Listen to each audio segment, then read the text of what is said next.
Hey everyone, and welcome back to a new portfolio update. It will be a pretty quick one because, well, there's not much to discuss, but it's another week and another outperformance by the Couch Investing portfolio. As you can see, since we started this portfolio, which by the way I have to explain yet again for the new folks that are joining this channel, year to date means year to date from when I started the portfolio, which is basically February 19, not January 1st. So this is comparing, yes, it says year to date, but it's basically comparing from the start of this portfolio, me and the S&P 500. The portfolio is up 55.63% and the S&P 500 in that same period is up 19.88%. Now, as you can see, for the longest period of time, I was underperforming and by quite a lot. Only in October did I start outperforming, and well, since then, well, the rest is history. Now, like I said last week,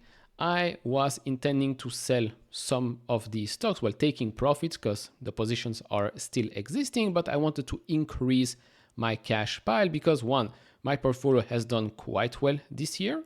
So it would be quite greedy from my part not to secure some profits, which again, I'll have to explain for the new viewers. I don't have any capital gains tax in Belgium, so I can do that without having to worry about, oh, if I sell, I have to pay taxes and then my returns will be worse than before. No, I don't have that worry. So of course, it's not the same for me and you if you have to pay quite high capital gains taxes. So it's not the same strategy. Second or third of all, I don't even remember, I intend on having a bigger cash pile because going into 2025, especially in 2025, I want to start looking at companies that have underperformed, but are still good businesses, just their stock has been destroyed because of XYZ. High valuation, maybe some macro worries, etc., etc. And so I want to take that opportunity to maybe continue to outperform in 2025. Now, I'm sure I can continue to do well with the positions that I have because I still believe that these are quality positions and these companies will continue to do well in the long run. I'm not measuring my success based on 6 months, 12 months. I will be measuring those on years and years ahead. Now, again, this has been an incredible year, especially an incredible month because I've had plenty of positions suddenly that are up triple digits. So I don't think I'm going to see the same effect in the next month or so. So I want to be prepared in case there is a small correction coming or stuff like that. So that's why you will see in this video that I've been taking a little bit more profit, but now I'm quite comfortable with the cash I have in that portfolio. One extra thing is that, well, we've reached 60,000 subscribers, believe it or not. So yeah, thank you very much. Thank you very much. I never thought I would reach these types of numbers. I'm someone that usually never likes to be in the spotlight, although I have some light here shining in my eyes. But yeah, thank you very much for all the support. I really appreciate it. I appreciate all of you that are watching, liking, commenting, even if the comments are always nice. I don't mind. I'm here to provide information. This is not, oh, I give you advice. This stock is good. This stock is bad, etc., etc. No, I'm just providing an opinion. If you don't like the opinion, that's fine. That's why we have conversations and conversations are healthy. So yeah, let's continue that. Thank you to all the members. I really appreciate you. You will pop up on the screen right now. To everyone that has been donating thank you messages and stuff like that. I mean, you guys are the best. So thank you very much. In 2025, of course, we're going to try and reach that 100,000 mark so I can finally have that YouTube plaque in my hands. So yeah, lengthy thank you message, but I think you are all worth it. So yeah, thank you very much. Let's continue. So the portfolio is now, well, doing quite well. Actually, week over week, I didn't show you. Week over week, we grew 5.38%, the S&P only 1.67%. So yeah, in the last months, of course, that's the big jump that we made, up 25.6%, S&P 500 up only 2.84%. Now I know when you look at this portfolio, you might think, well, this guy is nuts. These are crappy positions, right? SoFi is number one now. Yeah, SoFi now is number one because, well, it's up 108%. So naturally it's up, especially because I took profits in Tesla took profits in Palantir. I mean, Palantir is up 182.6% for me in this portfolio. I also have a main portfolio, which I started back in 2016. So maybe I'll have to explain that really quick for the new viewers and subscribers. This is a portfolio we started this year. My main portfolio started back in 2016. The top 5 positions that make up basically the majority of the portfolio are also Tesla, Amazon, Meta, Mercado Libre, and more recently, PayPal. So now you know. Back to the video, or back to this portfolio. So I did some selling. PayPal still, well, it's the number 2 position for stocks, because now number 2 is cash. I have 14.89% of my portfolio in cash right now, which is quite an increase from where we were a couple of weeks ago. But now I'm quite comfortable with that. Then we've got PayPal. I'm up 47.5% on that. Tesla up 95.5%. Palantir, we just said. Then Google. Google, of course, you know it. I had to do the same thing again and again. So with Google Alphabet, what did we do? Well, we did the same thing we did before. Back in late October, we bought at 169, then sold at 179. Then it went back down, so we bought again at 169. It went back up, we sold at 179.9. And then this week we did the same thing, but we bought a little bit lower. We bought at $166.5, same amount of shares because, well, yeah, the fears of, I did a video about that, by the way, fears of Google having to sell Chrome or maybe even Android as well. Okay, the stock is getting hit. I'm taking these opportunities because 1, I don't see it happening, and 2, it's still pretty cheap of a company. So, okay, if I get the opportunity to add more at those types of prices, I will continue doing so. Then we've got Rocket Lab, and this is a position that was quite small and now it's up 438%. Yes, I repeat it. Rocket Lab is up 438%. Unfortunately, I did not put that much money into that position. I should have, especially in the last couple of weeks, but this stock just went up and up and up way too quickly. We'll see what happens. Maybe in this one, I should be selling puts because that's the right strategy. I want more shares, but I don't want to pay the current prices. Even though I don't really mind since my cost average is very low. It's in the $4, so it won't really matter much. Then we've got Intel. Intel, I'm down here 11.7%. I'm still long Intel. I still think that they will turn it around and will surprise quite a lot of folks. I know that right now in the semiconductor space, there are plenty of opportunities out there, especially with the equipment makers, the ASML, Applied Materials, Lam Research, KLA, stuff like that. There are some opportunities out there 100%.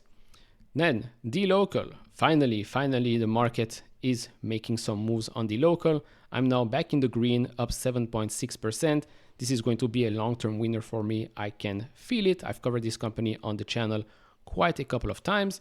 Then we've got Meta here, number 10 or number 9 position for stocks, up 27.21%. Probably if it stays at around those prices, I will start to add a little bit more. And then we have the new positions, the Alibaba, which of course is already down 7.12% because why not? It's a Chinese stock. It deserves to be down every single time, right? With regards to Alibaba, I did a video about Alibaba and Pinduoduo, basically the play for 2025.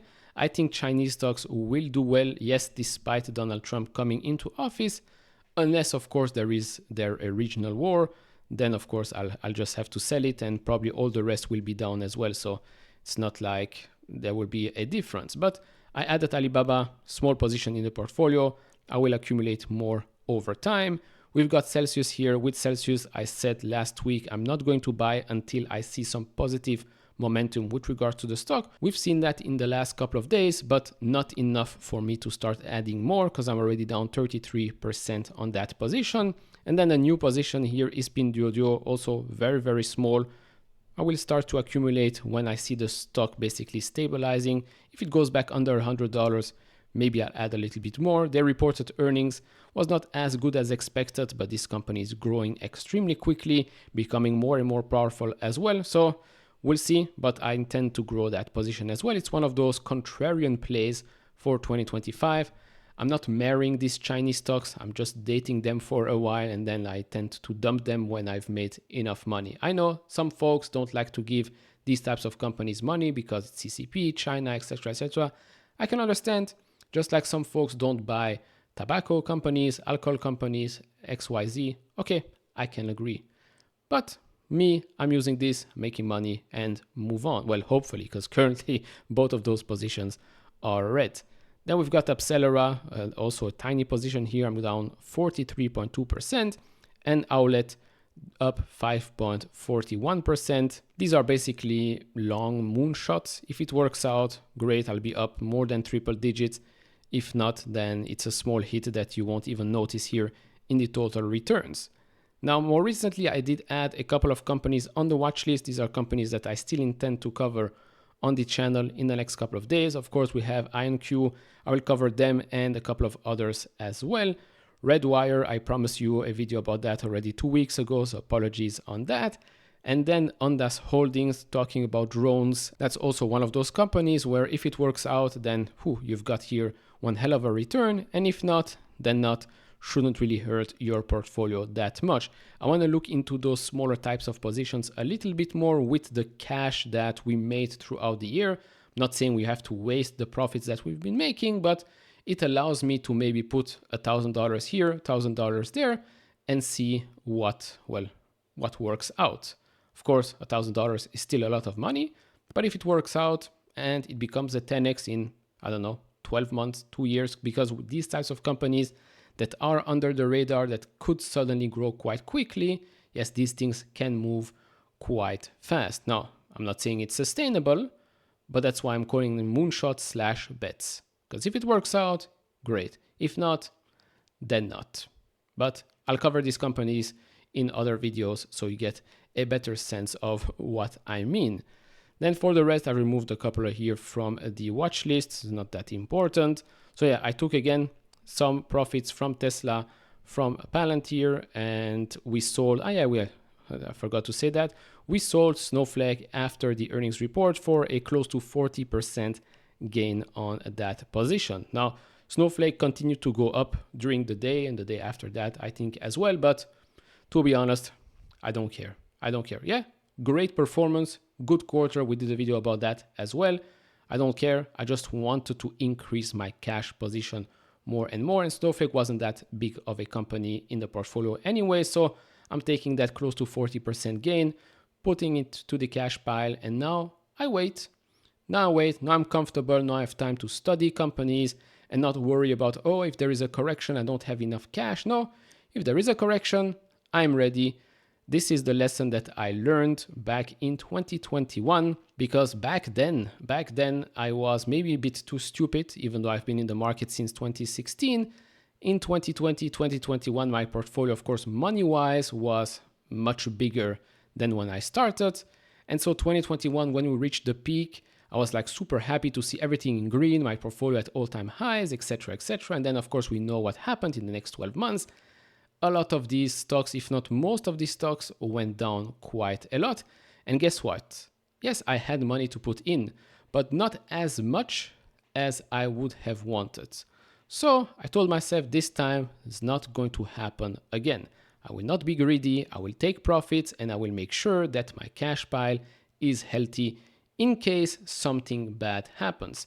If nothing bad happens, okay, we still have the positions, they will continue to go up, and then we can have a look at some other companies as well and invest in those, and we'll see how things go.